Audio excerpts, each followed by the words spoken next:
안녕하세요. 책 읽는 문학관 여원입니다. 어느덧 10월 중순이네요. 올해도 얼마 안 남았다는 조급한 생각이 듭니다. 새해에는 이것도 해야지 저것도 해야지 하다가 추석이 지나고 바람도 선선해지는 이맘때쯤이 되면 늘 드는 어떤 기분 같은 게 있는 것 같아요. 다짐했던 것들을 잘 지켰다거나 딱히 뭔가를 해냈다거나 그런 것도 아니지만 그냥 한 해의 끄트머리에 접어드는 이 시간 특유의 편안함, 익숙함, 안정감, 뭐라고 딱히 설명하기 힘든 온기 같은 게 있는 것 같아요. 다짐대로 생각대로 되지 않았어도 뭐 어떻습니까? 그런대로 이렇게 계절의 온기를 누릴 수 있다는 것 자체가 특별한 행복이라는 생각이 듭니다. 지난 시간에 이어 오늘도 김유정 작가의 작품으로 준비해 봤는데요. 김유정 작가의 정조입니다. 주인아 씨가 행랑어멈 때문에 골치가 아픕니다. 언제부턴가 일도 제대로 하지 않고 말도 안 듣고 버릇없이 굴기 일수인데요. 아무래도 서방님과 행랑어멈 사이에 무슨 일이 있는 것 같습니다. 그들 사이에 사건이 있었던 그날 밤으로 한번 가보실까요? 김유정 작가의 정조, 여운의 목소리로 들어보시죠. 구독과 좋아요, 알림 설정으로 함께 해주세요.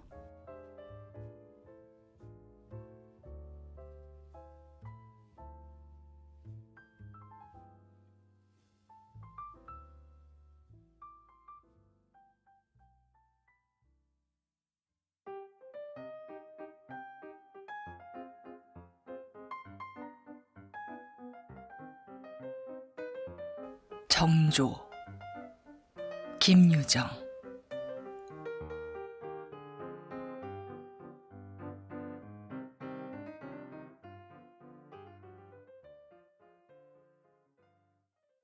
주인아 씨는 행랑어멈 때문에 속이 썩을 대로 썩었다. 나가라 하자니 그것이 고분고분 나갈 것도 아니거니와 그렇다고 두고 보자니 괘씸스러운 것이 하루가다 민망하다. 어멈의 버릇은 서방님이 버려놓은 것이 분명하였다.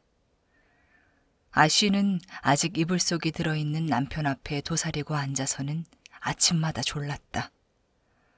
왜냐면 아침때가 아니고는 늘 남봉 피우러 쏘다니는 남편을 언제 한번 조용히 대해볼 기회가 없었다. 그나마도 어제 밤이 새도록 취한 술이 미처 깨질 못하여 얼굴이 벌거니 늘어진 사람을 흔들며 여보, 자우? 벌써 10점 반이 넘었소. 기운 좀 차리우. 하고 말을 붙이는 것은 그리 정다운 일이 아니었다. 그러면 서방님은 그 속이 무엇임을 지레채고 눈 하나 떠보려 하지 않았다. 물론 술에 골아서 못 들은 적도 태반이지만 간혹 가다간 듣지 않을 수 없을 만한 그렇게 큰 음성임에도 불구하고 역시 못 들은 척하였다. 이렇게 되면 아내는 재물에 더 약이 올라서 이번에도 설마 하고는 아니 여보!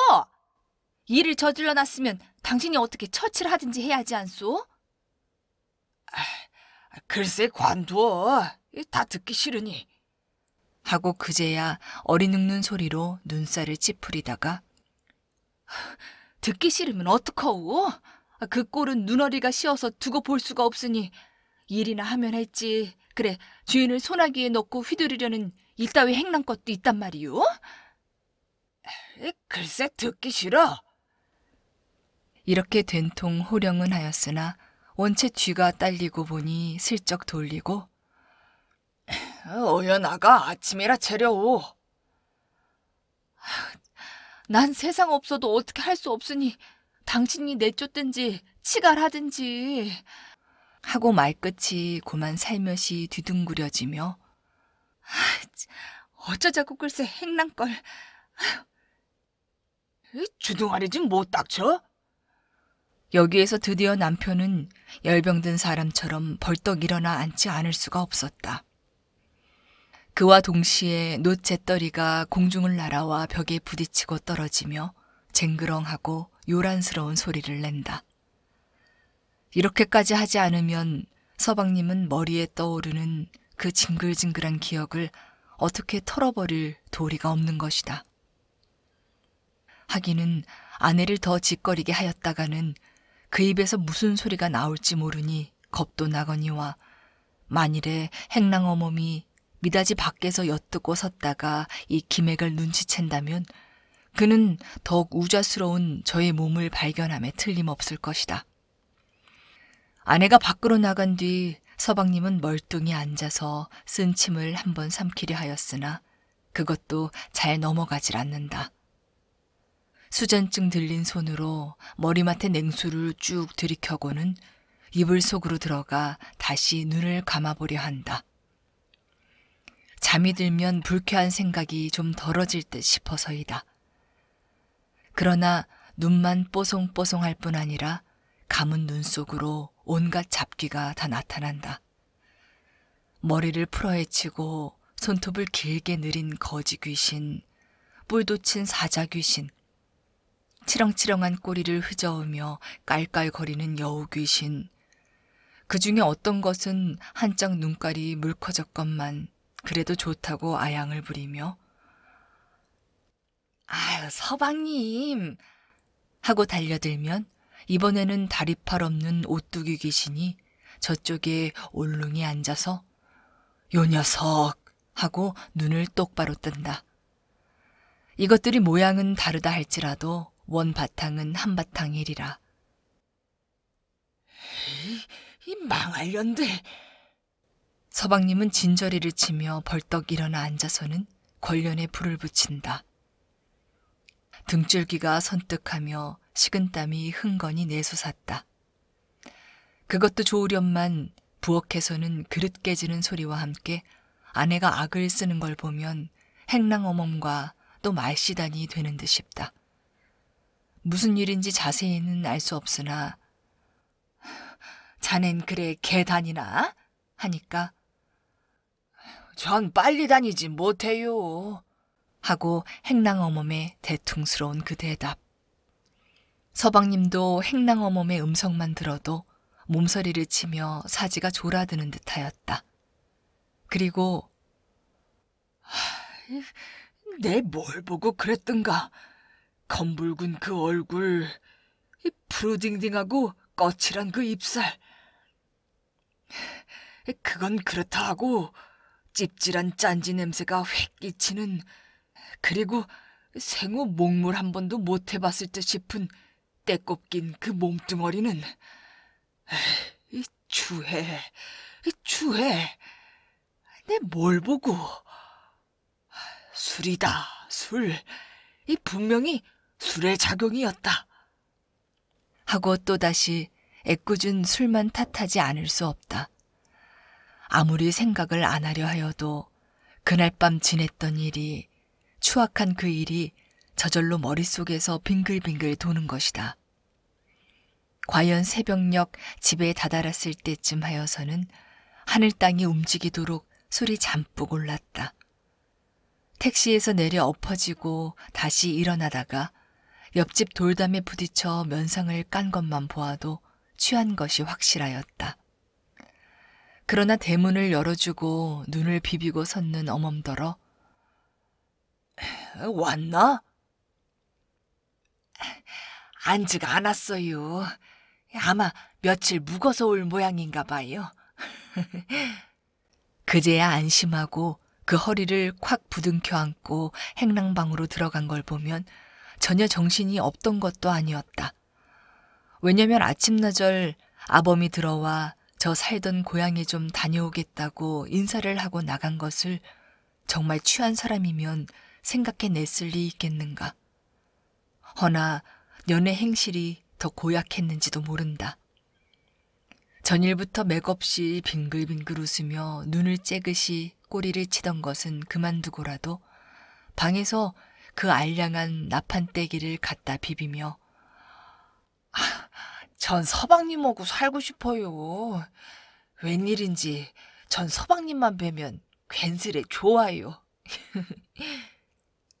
그래, 살아보자꾸나. 전 뭐 많이도 바라지 않아요. 그저 집 한 채만 사주시면 얼마든지 살림하겠어요. 그리고 가장 이쁜 듯이 팔로 그 목을 얽어들이며 그렇지 않아요, 서방님. 제가 뭐 기생첩인가요? 색시첩인가요? 더 바라게. 더욱이 앙큼스러운 것은 나중에 발뺌하는 그 태도였다. 안에서 이 눈치를 채고 아내가 기겁을 하여 뛰어나와서 그를 끌어낼 때 어멈은 뭘 했는가. 아내보다도 더 분한 듯이 새근거리고 서서는 그리고 눈을 사박스리 홉뜨고는 행랑어멈은 일 시키자는 행랑어멈이지 이러라는 거예요?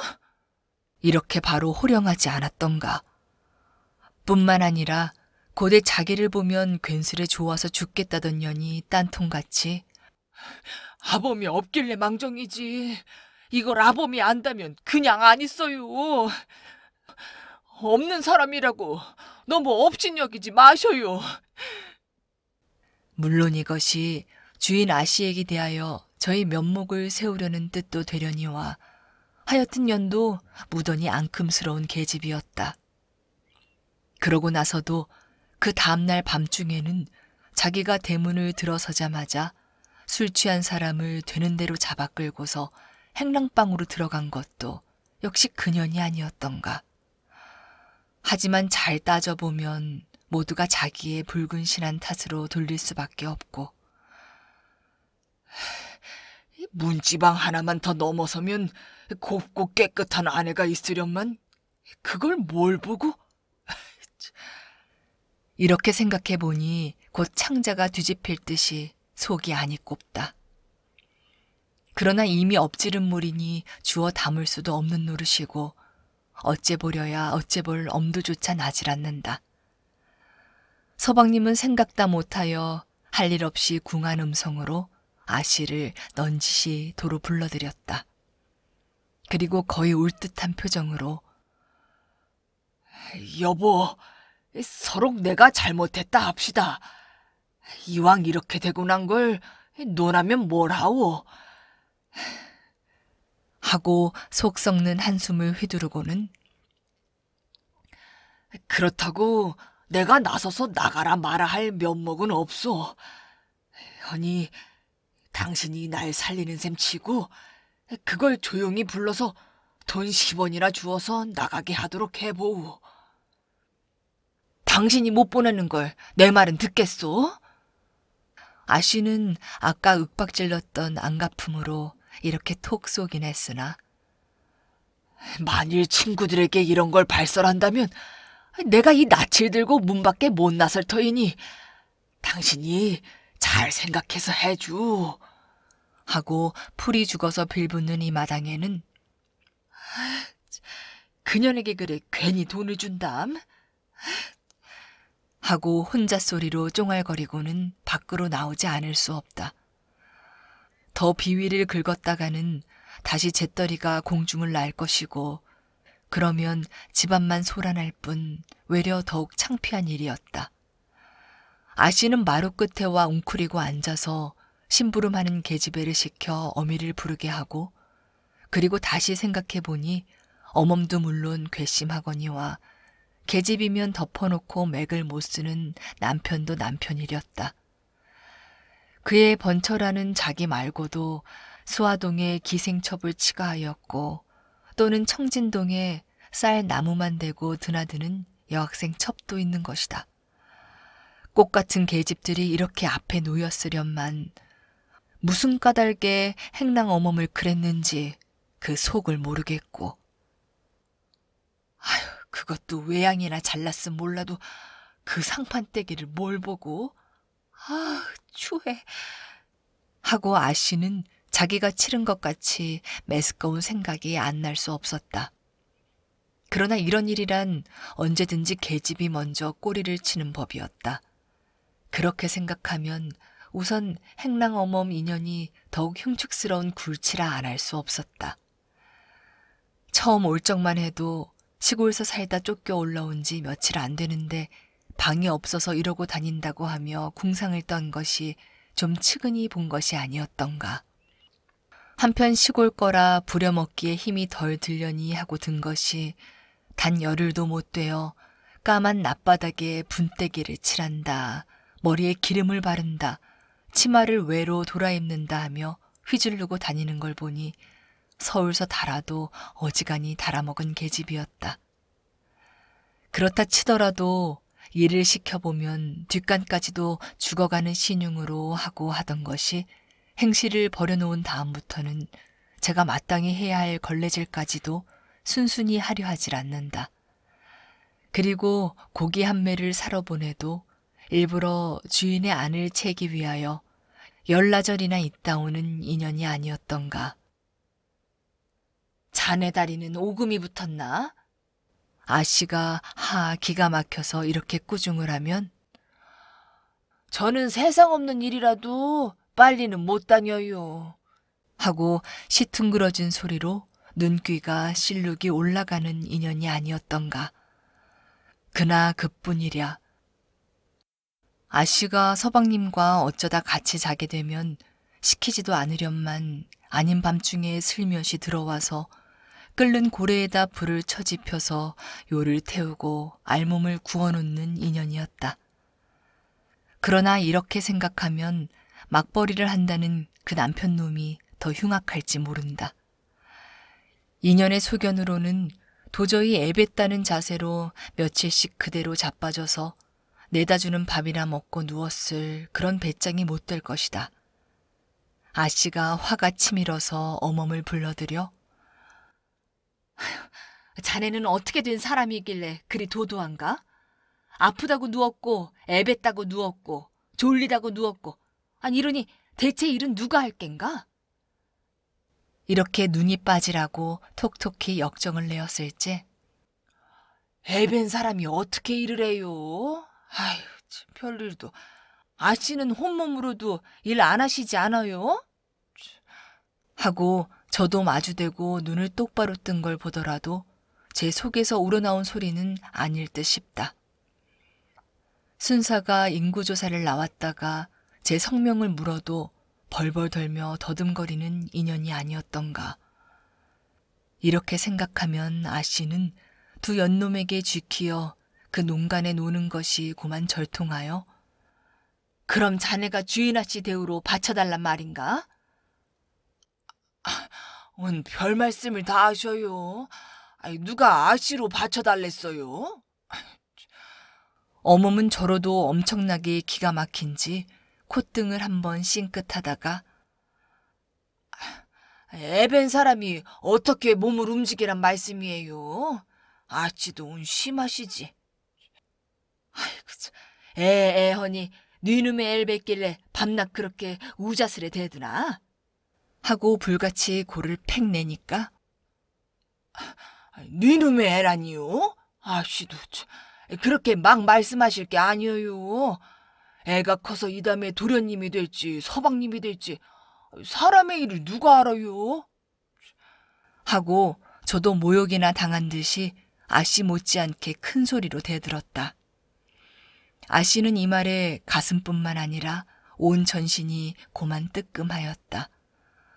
터놓고 말은 없어도 년의 어투가 서방님의 앨지도 모른다는 음흉일이라마는 서로 그렇다면 실제 지금쯤은 만삭이 되어 배가 태독 같아야 될 것이다. 부른 배를 보면 대딸밖에 안 되는 쥐새끼를 가지고 틀림없이 서방님 건 듯이 이렇게 흉증을 떠는 것을 생각하니 곧 달려들어 뺨 한 개를 갈기고도 싶고 그러면서도 일변 후환이 될까 하여 가슴이 죄어지지 않을 수도 없는 노릇이었다. 오늘은 인연을 대뜸. 아씨는 이렇게 맘을 다부지게 먹고 중문을 들어서는 어멈에게 매서운 시선을 보내었다. 그러나 그렇다고 얼러 딱딱거렸다가는 더욱 내보낼 가망이 없을 터이므로 결국 좋은 소리로 여보게, 자네에게 이런 소리를 하는 것은 좀 못하나 하고 점잖이 기침을 한 번 하고는 자네더러 나가라는 건 나부터 좀 섭섭한데 말이야. 자네가 뭐 밉다든가 해서 내쫓는 게 아닐세. 그러면 자네 대신 다른 사람을 들여야 할 게 아닌가. 그런 게 아니라 자네도 아다시피 저 마당에 쌓인 저 시간을 보지. 인제 눈은 내릴 터이고 저걸 어떻게 주체하나. 그래, 생각다 못해 행랑방으로 척척 들이싸우려고 하니까 미안하지만 자네더러 방을 내달라는 말일세. 그러나 차차 추워질 텐데 갑작스레 어디로 나가요? 행랑어멈은 짐작치 않았던 그 명령에 고만 얼떨떨하여 찔쩍한 두 눈이 휘둥그랬으나 그래서 말이지, 이런 일은 번이 없는 법이지만 내가 돈 10원을 줄 테니 이걸로 앞다리를 구해 나가게 하고 근 지전장을 생각 있게 내주매는 글쎄요. 그렇지만 그렇게 곧 나갈 수는 없을걸요. 하고 쭈뼛쭈뼛 돈을 받아들고는 좋아서 행랑방으로 삥 나가지 않을 수 없었다. 아씨도 이만하면 내년이 떨어졌구나 하고 비로소 안심이 되었다. 마는 단 5분이 못 되어 어멈이 불이 나게 들어오더니 그 돈을 도로 내놓으며 다시 생각해보니까 못 떠나겠어요. 어떻게 몸이나 풀고 한 두어 달 지나야 움직일 게 아니에요. 이 몸으로 어떻게 이사를 해요? 하고 또라지게 딴청을 부리는 데는 아씨는 고만 가슴이 다시 달롱하였다. 인연이 필연코 행랑방에 나갔다가 서방놈의 훈수를 듣고 와서 이러는 것이 분명하였다. 아씨는 더 말할 형편이 아님을 알고 돈을 받아든 채 그대로 벙벙이 섰지 않을 수 없었다. 그러다 한참 지난 뒤에야 안방으로 들어가서 서방님에게 일일이 고해 바치고 나는 더 할 수 없소. 당신이 내쫓든지 어떻게든지 해보오. 하고 속 썩는 한숨을 쉬니까 에이, 오죽팽충맞게 해야 돈을 주고도 못 내보낸담? 하고 서방님은 도끼 눈으로 혀를 찬다. 어멈을 못 내보내는 것이 마치 아씨의 말주변이 부족해 그런 듯 싶어서이다. 그는 무엇으로 아씨를 그윽이 노려보다가 나가! 보기 싫여! 하고 공연스레 역정을 벌컥 내었다. 마는 역정은 역정이로돼 그나마 행랑방에 들릴까봐 겁을 집어먹은 가는 소리로 큰 소리의 행세를 하려니까 서방님은 자기 속만 부적부적 탈 뿐이었다. 그것도 그럴 것이 서방님은 이걸로 말미암아 사날 동안이나 밖으로 낯을 들고 나오지 못하였다. 자기를 보고 실없게 싱긋싱긋 웃는 년도 연이려니와 자기의 앞에 나서서 멋없이 굽실굽실하는 그 서방놈이 더 능글차고 흉악한 것이 보기조차 두려웠다. 서방님은 이불을 머리까지 들쓰고는 여러 가지 귀신을 손으로 털어가며 끙끙하고 앓는 소리를 치고 하였다. 그리고 밥도 잘 안 자시고는 무턱대고 죄 없는 아씨만 대고 들볶아대었다. 물이 왜 이렇게 차? 아주 얼음을 깨우지 그래? 어떤 때에는 방에 누가 불을 때랬어?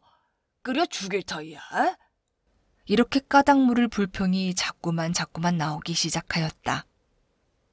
아씨는 전에도 서방님이 이렇게 앓은 경험이 여러 번 있으므로 이번에도 며칠 밤을 새우고 술을 먹더니 주체가 낫다 보다고 생각할 것이 돌리었다.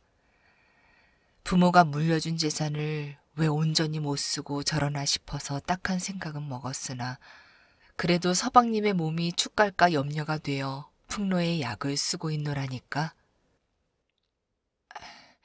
아씨, 전 오늘 이사를 가겠어요. 하고 어멈이 앞으로 다가선다. 아씨는 어떻게 되는 속인지 몰라서 떨떠름한 낯으로 어떻게 그렇게 곧 떠나게 됐나? 네, 앞다리도 다 정하고 해서 지금 이삿짐을 옮기려고 그래요. 하고 어멈은 앞마당에 놓였던 새끼 뭉텅이를 가지고 나간다. 그 모양이 어떻게 신이 났는지 치마 뒤도 여밀 줄 모르고 미친년같이 허벙거리며 나간 것이었다. 아씨는 이 꼴을 가만히 보고 하여튼 알턴이 빠진 것처럼 시원하긴 하나 그러나 년이 갑자기 떠난다고 서두는 그 속이 한편 이상도스러웠다. 좀채로 해서 앉은 방석을 안 잇들 인연이 제법 홀홀이 털고 일어설 적에는 여기에 딴속이 있지 않으면 안 될 것이다. 얼마 후 아씨는 궁금한 생각을 먹고 문간까지 나와보니 어멈네 두 내외는 구루마의 짐을 다 실었다. 그리고 바구니에 잔세간을 넣어 손에 들고는 작별까지 하고 가려는 어멈을 보고 자네 또 행랑사리로 가나? 하고 물으니까 저는 뭐 행랑사리만 밤낮 하는 줄 아셔요? 하고 그전부터 눌려왔던 그 아씨에게 주자를 뽑는 것이다. 그럼 사글세로? 사글세는 왜 또 사글세야요? 장사하러 가는데요? 하고 나도 인제는 너만 하던 듯이 비웃는 눈치이다가 장사라니 미천이 있어야 하지 않나? 곱부 술집 할 테니까 한 200원이면 되겠죠. 더는 해 뭐라게요. 하고 내보란 듯 토심스레 내뱉고는 구루마의 뒤를 따라 골목 밖으로 나아간다. 아씨는 가만히 눈치를 보아하니 전현이 정령코 돈 200원쯤은 수중에 가지고 희자를 빼는 모양이었다. 그렇다면 어제 저녁 자기가 뒤란에서 한참 바쁘게 약을 끓이고 있을 때 년이 안방을 친다고 들어가서 오래 있었는데 아마 그때 서방님과 수작이 되고 돈도 그때 주고받은 것이 확적하였다. 그렇지 않으면 고분고분 떠날 리도 없거니와 그년이 생파 같은 돈 200원이 어디서 생기겠는가. 그렇게 따지고 보면 벌써부터 7, 80원이면 사줄 그 신식 의거리 하나 사달라고 그리 졸랐건만도 못 들은 척하던 그가 어멈은 하상 뭐길래 200원씩 희떡게 내주나 싶어서 곧 분하고 원통하였다. 아씨는 새빨간 눈을 뜨고 안방으로 부르르 들어와서 그년에게 돈 200원 주었소? 하고 날카로운 소리를 내었다. 그러나 서방님은 아무 말 없이 드러누워서 입맛만 다시니 아씨는 더욱더 열에 띄어 글쎄 200원이 얼마란 말이오? 그년에게 왜 주는 거요? 그런 돈 나에겐 못 줘? 이렇게 포악을 쏟아놓다가 급기야 눈에 눈물이 맺힌다. 그래도 서방님은 입을 꽉 다물고는 대답 대신 끙끙하고 신음하는 소리만 낼 뿐이다.